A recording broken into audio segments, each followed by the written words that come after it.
কাল ২৬শে মার্চ মহান স্বাধীনতা দিবস। শহীদদের প্রতি শ্রদ্ধা জানাতে এবং দিবসটি উদযাপন করতে সাভারের জাতীয় স্মৃতিসৌধে চলছে শেষ মুহূর্তের প্রস্তুতি। এরই মধ্যে সৌধ প্রাঙ্গণ ধুয়ে মুছে পরিষ্কার করা হয়েছে। ফুলে ফুলে সাজিয়ে তোলা হয়েছে পুরো এলাকা। নেওয়া হয়েছে কঠোর নিরাপত্তা ব্যবস্থা। সাভার প্রতিনিধি শাহেজুলে তথ্য, ভিডিওতে উপমা রায়ের রিপোর্ট।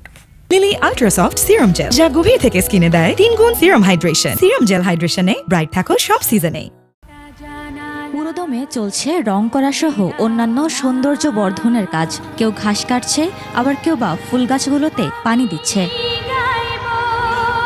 শহীদদের প্রতি ভালোবাসা থেকেই দীর্ঘদিন ধরে এই কাজে নিয়োজিত বললেন শ্রমিকরা। দেশের প্রতি একটা বড় একটা ইভেন্টের সময় এই কাজগুলো করা মানে একটা গর্বিত কাজ। প্রতি বছরের মতো এই বছরও আমরা এই ভিআইপি রুম সহ যত জায়গা আছে সম্পূর্ণ জায়গায় আমরা রং তুলির কাজ করে আসছি। গত 1 মাসের বেশি সময় ধরে চলতে থাকা এই কার্যক্রমে শতাধিক শ্রমিক কাজ করছে এই দিবসটিকে ঘিরে। সাভার জাতীয় স্মৃতিসৌধের পুরো কমপ্লেক্সকে ধুয়ে মুছে পরিষ্কার পরিপাটিকরণ, রং তুলির কাজ, ফুল গাছ স্থাপন, লেক সংস্কার কাজ সহ বিভিন্ন স্থানের সিসি ক্যামেরা স্থাপন ইতিমধ্যে সম্পূর্ণ হয়েছে। 55তম স্বাধীনতা দিবস সামনে রেখে কয়েক স্তরের নিরাপত্তা সহ সব প্রস্তুতিও প্রায় শেষ বলে জানালেন পুলিশের এই কর্মকর্তা। আমাদের পর্যাপ্ত সংখ্যক পুলিশ সদস্য বিভিন্ন জায়গায় মোতায়েন থাকবে। এবারের পরিবর্তিত বাংলাদেশে মহান স্বাধীনতা দিবসে শ্রেষ্ঠ সন্তানদের শ্রদ্ধা জানাতে ফুলে ফুলে ভরে উঠবে স্মৃতিসৌধের মূল বেদি, এমনটাই প্রত্যাশা সবার।